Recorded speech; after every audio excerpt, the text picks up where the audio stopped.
Hello everyone.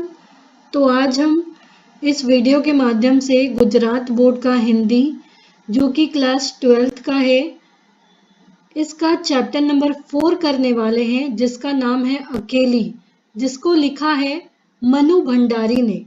तो आइए इस चैप्टर को स्टार्ट करते हैं। अकेली, जिसको लिखा है मनु भंडारी ने, ये एक लेखिका है। इनका जन्म सन 1931 ईस्वी में हुआ था और ये 89 ईयर्स की हो गई अभी 2020 में, इसीलिए इनके मृत्यु को यहाँ दिया नहीं गया है। मनु भंडारी का जन्म मध्य प्रदेश के भागपुर नामक ग्राम में हुआ था। भागपुर नामक गांव, जहां जो कि मध्य प्रदेश में था। मनु भंडारी के व्यक्तित्व के विकास में उनके पिता का बहुत बड़ा योगदान रहा है। जैसे हमारे हर एक क्षेत्र में किसी न किसी का योगदान रहता है, उसी तरीके से मनु भंडारी के व्यक्तित्व में उनके पिता का बहुत बड़ा योगदान था। वे दिल्ली विश्वविद्यालय के मिरांडा हाउस में प्राध्यापिका रही हैं। प्राध्यापिका यानी प्रोफेसर भी कह सकते हैं, महाविद्यालय की शिक्षिका। आधुनिक कहानीकारों में मनु भंडारी का आदर से नाम लिया जाता है। इनका नाम बहुत ही आदर से लिया जाता है आधुनिक कहानीकारों में, कहानी की रचनाओं में। मनु भंडारी ने कहानी, उपन्यास एवं नाटक विधा को अपनाया। इन्होंने कहानी, उपन्यास और नाटक लिखा। उसमें से मैं हार गई, तीन निगाहों की एक तस्वीर, यह सच है, एक प्लेट सैलाब, त्रिशंकु, आंखों देखा झूठ आदि कहानी संग्रह है। ये जो भी नाम दिए गए हैं, ये कहानी संग्रह के नाम है। आपका बंटी, स्वामी, महाभोज, कलावा आदि उपन्यास है। ये जो नाम दिए गए हैं, ये उपन्यास है। बिना दीवारों का घर, यह नाटक का नाम दिया गया है। तो कहानी, उपन्यास और नाटक तीनों के नाम यहाँ दिए गए हैं। अब इस चैप्टर में क्या पढ़ेंगे हम लोग। प्रस्तुत कहानी में गांव की एक महिला के व्यवहार एवं मानवता का चित्रण किया गया है। सोमा बुआ के जवान बेटे की मृत्यु हो गई थी। इस कारण उसके पति पुत्र वियोग की पीड़ा के कारण तीर्थों में रहा करते थे, अतः बुआ अकेली थी। गांव में किसी के यहाँ प्रसंग होता तो वे जी जान से काम करती थी। संबंधियों के यहाँ जाने के लिए मृत पुत्र की एकमात्र निशानी अंगूठी बेच देती है, लेकिन न्योता नहीं मिलता। यह कहानी एक दुखी महिला के एकाकी जीवन की संवेदना व्यक्त करती है। ये कहानी में हम एक महिला के बारे में पढ़ेंगे, जिसका जो जवान बेटा है वो मर जाता है और इसी दुख को उसका पति सह नहीं पाता है और वो तीर्थ चला जाता है और तीर्थ में ही रहता है। और इसके कारण जो बुआ है, सोमा बुआ, वो अकेली पड़ जाती है और अपना अकेलापन दूर करने के लिए वो गांव के प्रसंग में जी जान से काम करती है, चाहे वो शादी का माहौल हो या और किसी माहौल में भी वो इसी तरीके से दूसरे के घर में जी जान से काम करती है।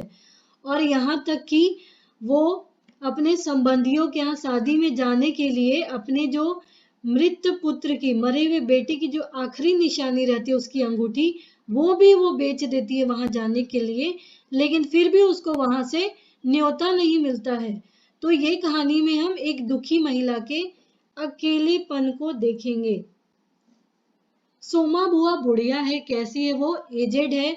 सोमा बुआ परित्यक्ता है, यानी पति के द्वारा त्यागी गई। सोमा बुआ अकेली है। अब उसको उसके पति और बेटा दोनों छोड़ दिए। बेटे की मृत्यु हो गई है और पति तीर्थवासी हो गए हैं, इसीलिए ये अकेली हो गई हैं। सोमा बुआ का जवान बेटा क्या जाता रहा, उनकी अपनी जवानी चली गई। पति को पुत्र वियोग का ऐसा सदमा लगा कि वे पत्नी घर बार तज कर तीर्थवासी हुए और परिवार में कोई ऐसा सदस्य था नहीं जो उनके एकाकीपन को दूर करता। पिछले 20 वर्षों से उनके जीवन की इस एक रास्ता में किसी प्रकार का कोई व्यवधान उपस्थित नहीं हुआ, कोई परिवर्तन नहीं आया। यूं हर साल 1 महीने के लिए उनके पति उनके पास आकर रहते थे, पर कभी उन्होंने पति की प्रतीक्षा नहीं की, उनकी राह में आंखें नहीं बिछाई। जब तक पति रहते उनका मन और भी मुरझाया हुआ रहता, क्योंकि पति के स्नेहहीन व्यवहार का अंकुश उनके रोजमर्रा के जीवन की अबाध गति से बहती स्वच्छंद धारा को कुंठित कर देता था। उस समय उनका घूमना फिरना मिलना जुलना बंद हो जाता था और सन्यासी जी महाराज से तो यह भी नहीं होता कि दो मीठे बोल बोलकर सोमा बुआ को एक ऐसा संबल ही पकड़ा दे जिसका आसरा लेकर वह उनके वियोग के 11 महीने काट दे। इस स्थिति में बुआ को अपनी जिंदगी पास पड़ोस वाले के भरोसे ही काटनी पड़ती थी। किसी के घर मुंडन हो, छठी हो, जनेऊ हो, शादी हो या गम का माहौल हो, बुआ पहुंच जाती और फिर छाती फाड़कर काम करती, मानो वे दूसरे के घर में नहीं अपने ही घर में काम कर रही हो। तो बुआ का जो बेटा था वो जाता रहा और पति पुत्र के वियोग में उसके हस्बैंड को ऐसा सदमा लगा कि वो घर बार छोड़कर तज कर यानी छोड़कर तीर्थ में चले गए और वहीं रहने लगे। तो इन दोनों के कारण ये अकेले रह गई, एकाकीपन यानी अकेला। और पिछले 20 साल से ये एक रास्ता एक जैसा जीवन ही जी रही थी जिसमें कोई चेंज नहीं आया था। और लेकिन इनके जो पति थे वे साल में 1 महीने के लिए यानी 11 महीने के बाद 1 महीने के लिए आते थे और वहीं रहते थे। लेकिन जो सोमा बुआ थी वो कभी इनकी राह नहीं देखती थी। क्यों? क्योंकि इनके जो पति थे वो कभी इनसे मीठे बोल नहीं बोलते थे और ये कहीं भी जाती बाहर में किसी के घर पे भी तो वो इनके पति को पसंद नहीं था। अबाध गति से यानी बिना किसी रोक टोक के वो खुली तरीके से जीने वाली महिला थी। बाहर जाना या किसी के यहाँ कुछ प्रसंग हो वहां जाना, लेकिन जब उनके पति आते थे तो उनको रोकते टोकते थे, घूमना फिरना मिलना जुलना सब बंद हो जाता था। इसीलिए वो कहीं भी या इनके हस्बैंड के आने से इनके पति के आने से वो खुश नहीं होती थी। इसीलिए उनका जो संबल है, संबल यानी सहारा, उनको इतना भी सहारा नहीं था कि उनके पति यानी सन्यासी जी महाराज उनसे 2 मीठे बोल ही बोल दे। इसीलिए उन्हें अपनी सारी जो जिंदगी है वो पास पड़ोस वाले के लिए ही काटनी पड़ती थी, उनके साथ ही काटनी पड़ती थी। और वो वहां जाकर छाती फाड़ कर काम करती थी, मतलब जी जान से काम करती थी, मानो वो किसी और के घर में नहीं अपने घर में ही काम कर रही हो। आजकल सोमा बुआ के पति आए हुए हैं और अभी अभी कहा सुनी होकर चुकी है। बुआ आंगन में बैठी धूप खा रही है, पास रखी कटोरी से तेल लेकर हाथों में मल रही है और बड़बड़ा रही है। इस 1 महीने में अन्न अवयव के शिथिल हो जाने के कारण उनकी जीभ ही सबसे अधिक सजी और सक्रिय हो उठी है। तभी हाथ में एक फटी साड़ी और पापड़ लेकर ऊपर से राधा भाभी उतरी।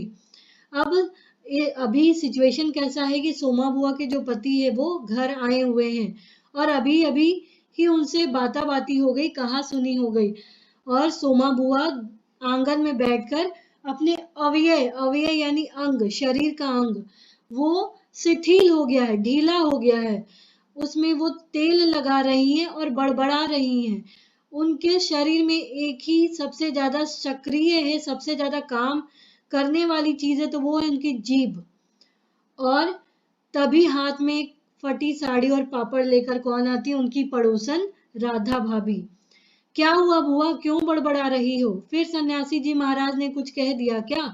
अरे मैं कहीं चली जाऊं सो ही इन्हें नहीं सुहाता। कल चौक वाले किशोरी लाल के बेटे का मुंडन था, सारी बिरादरी का न्योता था। मैं तो जानती थी कि ये पैसे का ही गरूर है जो मुंडन पर भी सारी बिरादरी को न्योता है, पर काम उन नई नवेली बहुओं से संभलेगा नहीं, सो जल्दी ही चली गई। हुआ भी वही और सरक कर बुआ ने राधा के हाथ से पापड़ लेकर सुखाने शुरू कर दिए। एक काम गत से नहीं हो रहा था। अब घर में कोई बड़ा बूढ़ा हो तो बतावे या कभी किया हो तो जाने। गीत वाली औरतें मुंडन पर बन्ना बन्नी गा रही थी। मेरा तो हंसते हंसते पेट फूल गया और उसकी याद से ही कुछ देर पहले का दुख और आक्रोश धूल गया। अपने सहज स्वाभाविक रूप में वे कहने लगी, भट्टी पर देखो तो अजब तमाशा, समोसे कच्चे ही उतार दिए। अब पापड़ और एक फटी साड़ी लेकर उनकी पड़ोसन राधा भाभी आती है।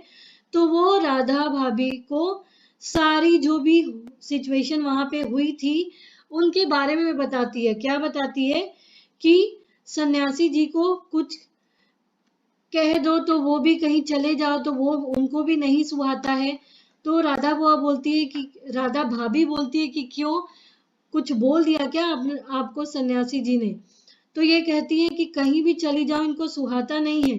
कल ही मुंडन पे गई थी, किशोरी लाल जी के बेटे का मुंडन था, सारी बिरादरी को न्योता मिला था और मैं तो जानती थी कि ये पैसे का ही घमंड है, सो मुंडन पर सारी बिरादरी को उन्होंने न्योता दिया, लेकिन मैं इसीलिए चली गई क्योंकि नई नवेली बहुओं से काम संभलता कहाँ है, सो इसीलिए मैं जल्दी चली गई। और हुआ वही कि बुआ ने राधा के हाथ से पापड़ लेकर सुखाने शुरू कर दिए। बोलते बोलते राधा भाभी के हाथ से पापड़ लिए और सुखाने शुरू कर दिए। एक काम तेजी से नहीं होता है, वो राधा भाभी को बोली, एक काम तेजी से नहीं होता है। अब घर में कोई बूढ़ा होए तो ना बतावे कि कैसे काम करना है, क्या करना है। सारे जो बन्ना बन्नी वाले हैं, वे जो औरतें हैं वो गीत गा रही हैं, जिससे हंसते हंसते पेट फूल गया। और लेकिन जो ये सिचुएशन राधा भाभी को बता रही हैं, ये बताते बताते फिर से सन्यासी जी के साथ जो बातें हुई वो इनको याद आ जाता है और इनको दुख होता है और फिर से इनको गुस्सा आ जाता है। गुस्सा आने के बाद क्या कहती है ये, अपने सहज स्वाभाविक रूप में वो कहने लगी, भट्टी पर तो देखो अजब तमाशा। क्या तमाशा था? समोसे कच्चे ही उतार दिए और इतने बना दिए कि 2 बार खिला दो, और गुलाब जामुन इतने कम कि एक पंगत में भी पूरी ना पड़े। उसी समय खोआ मंगवाकर नए गुलाब जामुन बनाए। दोनों बहुए और किशोरी लाल तो बेचारे इतना जस मान रहे थे कि क्या बताऊं। कहने लगे, अम्मा तुम न होती तो आज भद उड़ जाती।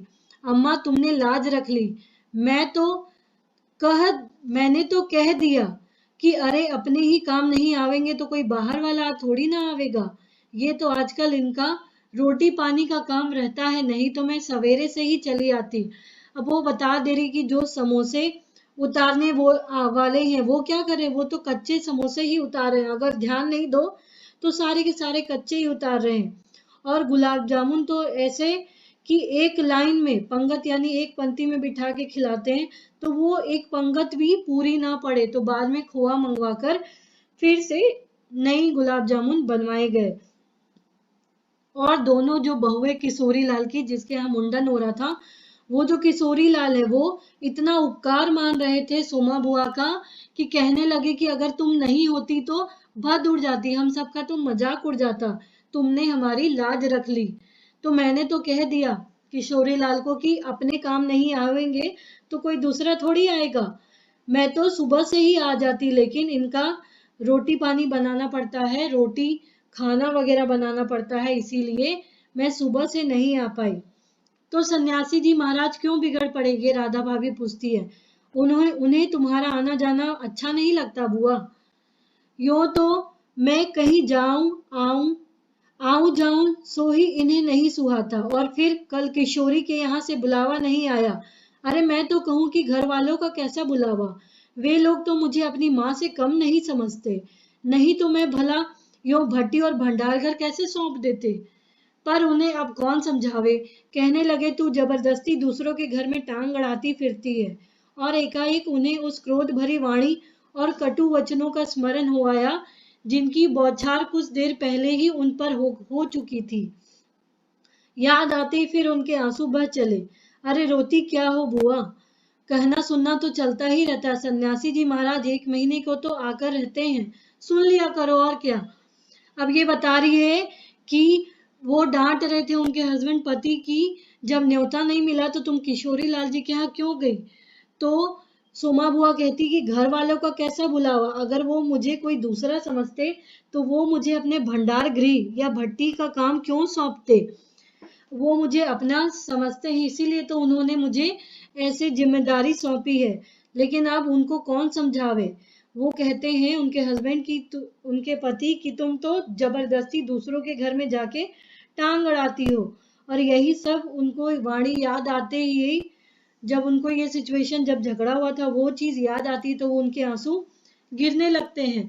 तो राधा भाभी उनको समझाती कि तुम रोती क्यों हो, ये सन्यासी जी 1 महीने के लिए तो आते ही हैं, 11 महीने तो वो तीर्थ में ही रहते, तो तुम सुन लिया करो। और क्या, सुनने को तो सुनती ही हूँ, पर मन तो दुखता ही है कि 1 महीने को आते हैं तो भी कभी मीठे बोल नहीं बोलते, मेरा आना जाना इन्हें सुहाता नहीं।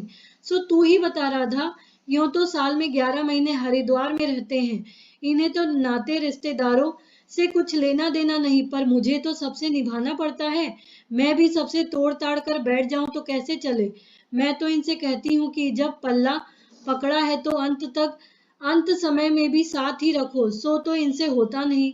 सारा धर्म कर्म यही लूटेंगे, सारा जस यही बटोरेंगे, और मैं अकेली पड़ी पड़ी यहाँ इनके नाम को रोया करूं। उस पर से कहीं आऊं जाऊं वह भी इनसे बर्दाश्त नहीं होता।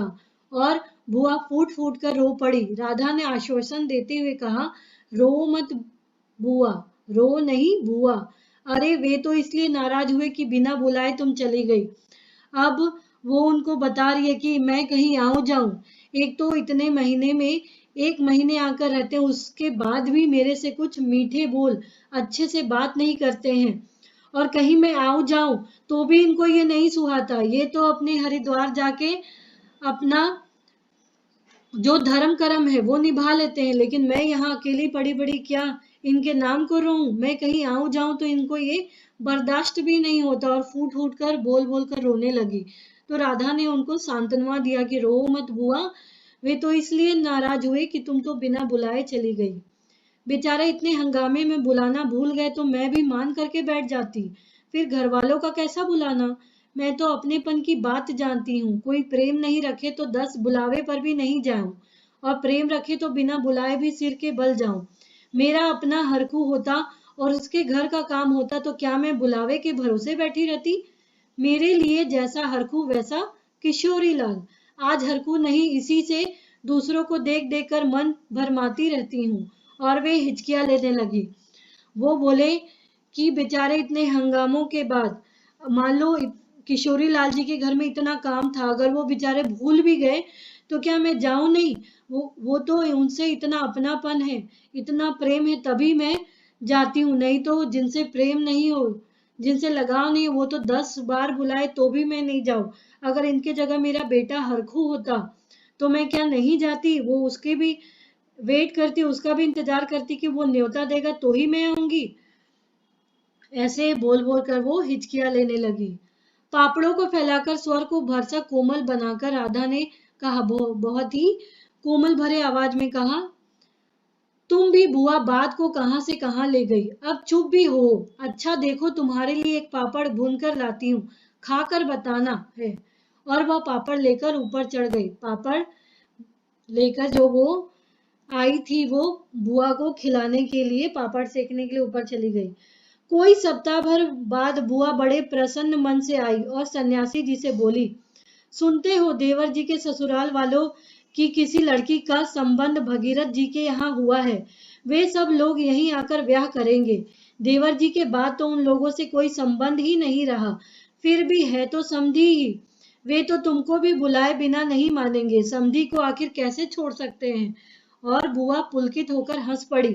सन्यासी जी की मौन उपेक्षा से उनके मन को ठेस तो पहुंची, फिर भी वो प्रसन्न थे। इधर उधर जाकर वे इस विवाह की प्रगति की खबरें लाती। आखिर एक दिन वे यह भी सुनाई कि उनके समधी जी यहाँ आए हैं। जोर शोर से तैयारियां हो रही हैं, सारी बिरादरी को दावत दी जाएगी, खूब रौनक होने वाली है। दोनों ही पैसे वाले ठहरे। अब देवर जी के संबंधी जो ससुराल वाले हैं, उनके रिश्तेदार में किसी लड़की का संबंध सोमा बुआ जहाँ रहती है उसी गांव में भगीरथ जी के यहाँ हुआ है। तो वो बोल रही है कि अपने पति को कि आपको भी बुलाएंगे ही, क्योंकि आप भी उनके समधी लगे, और इसी खुशी में कि वहां शादी में इनको जाना पड़ेगा, इसीलिए सोमा बुआ बहुत खुश होती है। उनके पति उनको कुछ कहते नहीं है, फिर भी वो प्रसन्न हो जाती हैं, और विवाह की खबरें कि कैसा चल रहा है विवाह, इसके बारे में जुट जाती हैं और जोर शोर से तैयारियां करने लगती हैं। क्या जाने हमारे घर तो बुलावा आएगा या नहीं। देवर जी को मरे 25 बरस हो गए, उसके बाद से तो कोई संबंध ही नहीं रखा, रखे भी कौन? यह काम तो मर्दों का होता है, मैं तो मर्द वाली होकर भी बेमर्द की हूँ। और एक ठंडी सांस उनके दिल से निकल गई। अब बुआ बोल रही है कि उनके हस्बैंड होते हुए भी वो कहीं जाना आना पसंद नहीं करते, तो रिश्ते नाते जो संबंध है वो कौन निभाता है? जो घर के मर्द होते हैं, जो पुरुष व्यक्ति होते हैं। लेकिन इनके यहाँ तो मर्द होकर भी कोई फायदा नहीं है, और ठंडी सांसें लेती हैं। अरे वाह बुआ, तुम्हारा नाम कैसे नहीं हो सकता? तुम तो समधिन ठहरी। देवर चाहे न रहे पर कोई रिश्ता थोड़ी ही टूट जाता है। दाल पीसती हुई घर की बड़ी बहू बोली। हे बुआ, नाम है, मैं तो सारी लिस्ट देखकर आई हूँ। विधवा ननद बोली। बैठे ही बैठे 2 कदम आगे सरक कर बुआ ने बड़े उत्साह से पूछा, तू अपनी आंख से देखकर आई है नाम? नाम तो होना ही चाहिए, पर मैंने सोचा कि क्या जाने आजकल के फैशन में पुराने संबंधियों को बुलाना हो ना हो। और बुआ बिना 2 पल भी रुके वहां से चल पड़ी। अपने घर जाकर सीधे राधा भाभी के कमरे में चढ़ी, जो पड़ोसन थी उनकी। क्यों री राधा, तू तो जानती है कि नई फैशन में लड़की की शादी में क्या दिया जावे है। समधियों का मामला ठहरा, सो भी पैसे वाले। खाली हाथ जाऊंगी तो अच्छा नहीं लगेगा। मैं तो पुराने जमाने की ठहरी, तू ही बता दे क्या दूं। अब कुछ बनाने का समय तो रहा नहीं, 2 दिन बाकी है, सो कुछ बना बनाया ही खरीद लाना है।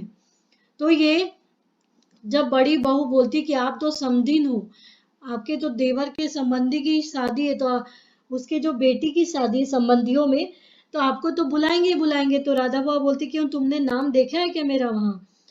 फिर यही बोलते हैं कि संबंधियों को तो बुलाना ही है।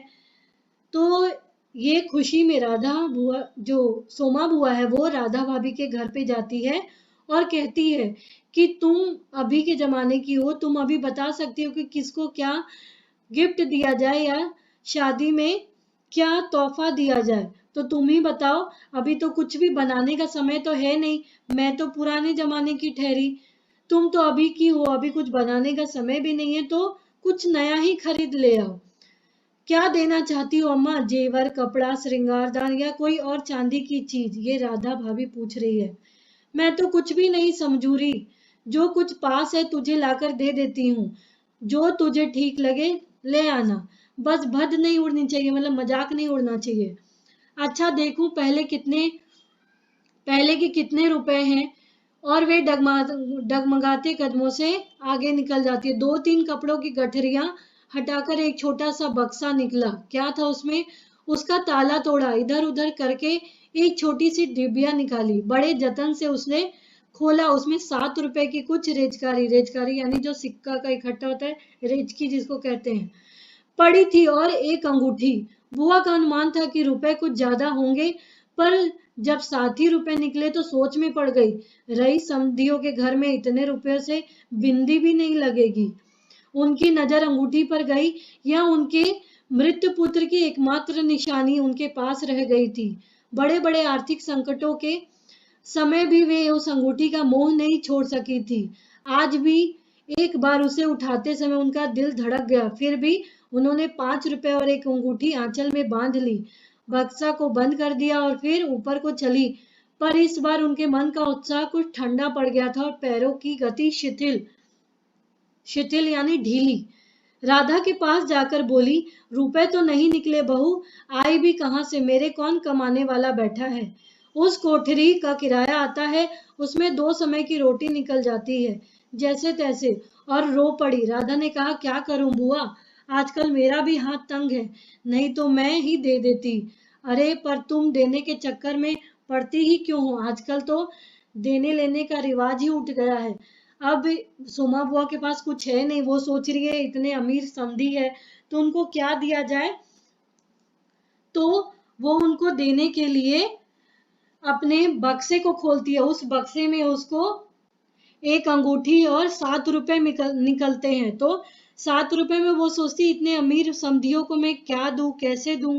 तो वो राधा के पास जाती है और उसे अपनी अंगूठी, जो बेटे की आखिरी निशानी थी, वो देना तो नहीं चाहती, कितना बड़ा से बड़ा सिचुएशन भी आ गया हो, लेकिन उसने कभी उस अंगूठी को नहीं निकाला। लेकिन आज उसने वो अंगूठी को निकाला और राधा के पास जाकर कहती है कि ये अंगूठी को बेचने के लिए कहेंगी। देखिए आगे क्या होता है। नहीं रे राधा, समधियों का मामला ठहरा। 25 बरस हो गए थे तो वे नहीं भूले, और मैं खाली हाथ जाऊं? नहीं नहीं, इससे तो ना जाऊं सोई अच्छा है। अब वो राधा बुआ बोल रही है कि इसे आप क्यों बेचोगे? तो वो बोल रही है कि खाली हाथ जाओ, उससे तो अच्छा है कि मैं जाऊं ही ना।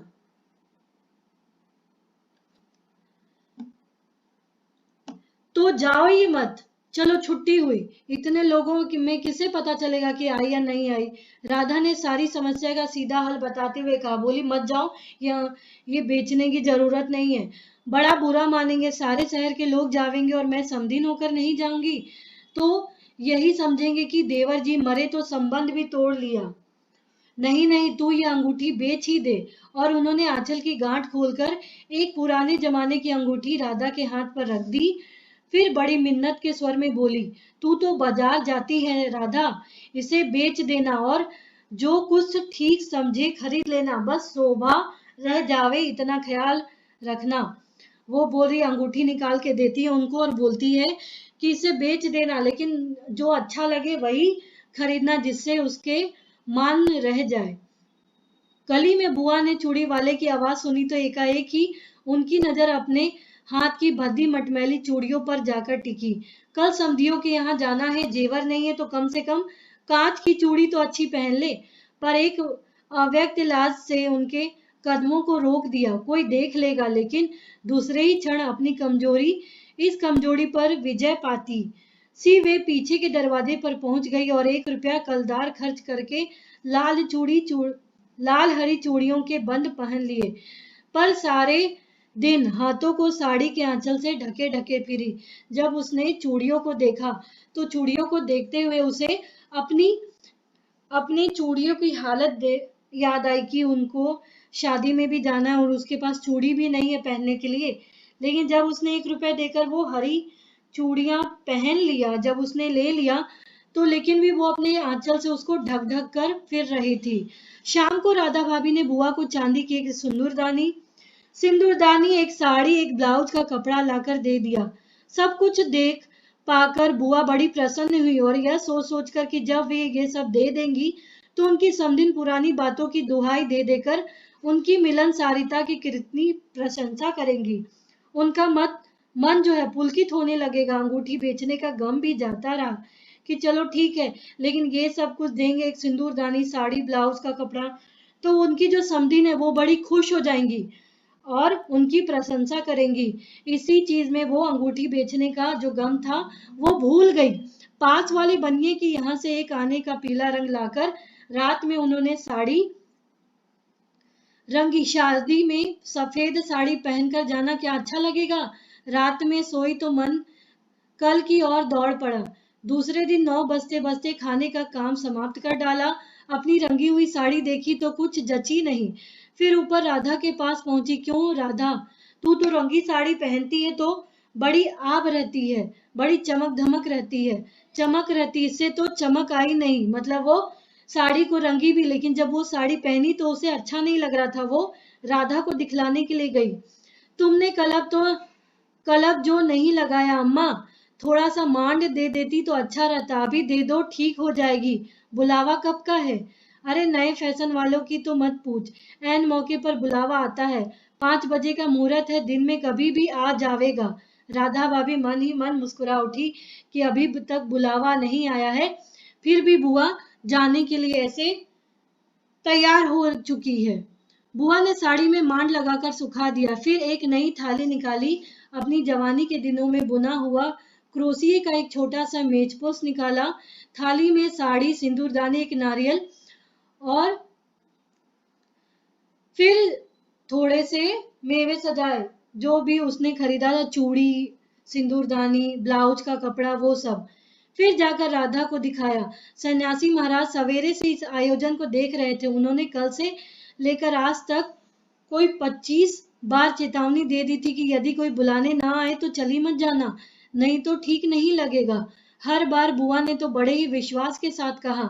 मुझे क्या बावली ही समझ रखा है जो बिना बुलाए चली जाएंगी? या अरे वह पड़ोस वालों की नंदा अपनी आंखों से बुलावे की लिस्ट में नाम देखकर आई है।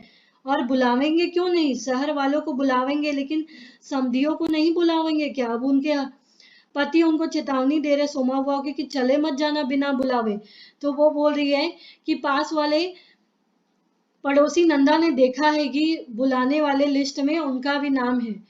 3 बजे के करीब बुआ को अनमने भाव से छत पर इधर उधर घूमते राधा भाभी ने आवाज लगाई, गई नहीं बुआ? एकाएक चौंकते हुए बुआ ने पूछा, कितने बज गए राधा? क्या कहा? 3? सर्दी में तो 3 का पता ही नहीं लगता है। बजे 3 है और धूप सारी छत पर ऐसे सिमट गई मानो शाम हो गई हो। फिर एकाएक जैसे ख्याल आया कि वह तो भाभी के प्रश्न का उत्तर नहीं हुआ तो जरा ठंडे स्वर में बोली, मुहूर्त तो 5 बजे का है, जाऊंगी तो 4 बजे जाऊंगी, अभी तो 3 ही बजे हैं। बड़ी सावधानी से उन्होंने स्वर में लापरवाही का पुट दिया। बुआ छत पर से गली में नजर फैलाए खड़ी थी कि कब उनके घर में बुलावा आएगा, लेकिन बुलावा आ नहीं रहा था। उनके पीछे ही रस्सी पर धोती फैली हुई थी जो उसने साड़ी पहनना था, जिसमें कलफ लगा था और अभरक छिड़का हुआ था। अभ्रक एक चमकदार द्रव्य होता है। अभ्रक के बिखरे हुए कण रह रहकर धूप में चमक उठ जाते थे, ठीक वैसे ही जैसे किसी को गली में घुसता देख बुआ का चेहरा चमक उठता था कि शायद उनको कोई बुलाने आया हो। 7 बजे के धुंधलके में राधा ने ऊपर से देखा तो छत की दीवार से सटी गली की मुंह की ओर छाया मूर्ति दिखाई दी। उसका मन भर आया, बिना कुछ पूछे इतना ही कहा, बुआ सर्दी में खड़ी खड़ी यहाँ क्या कर रही हो? आज खाना नहीं बनेगा क्या? 7 तो बज गए। अब ये बेचारी उदास हो जा रही है सोमा बुआ कि अभी तक बुलाया नहीं, शाम का समय भी हो गया। अब राधा बोल रही है कि अब खाना नहीं बनाओगी क्या? जैसे एकाएक नींद में से जागते हुए बुआ ने पूछा, क्या कहा? 7 बज गए? फिर जैसे अपने से ही बोलते हुए पूछा, पर 7 कैसे बज सकते हैं, मुहूर्त तो 5 बजे का था। और फिर एकाएक ही सारी स्थिति को समझते हुए स्वर को भरसक संयत बनाकर बोली, अरे खाने का क्या है, अभी बना लूंगी। 2 जनों का तो खाना है, क्या खाना और क्या पकाना।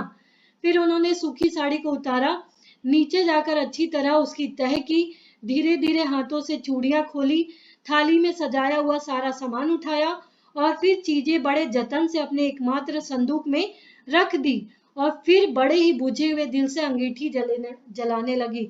अंगीठी जिसमें आग या कोयला हम जलाते हैं।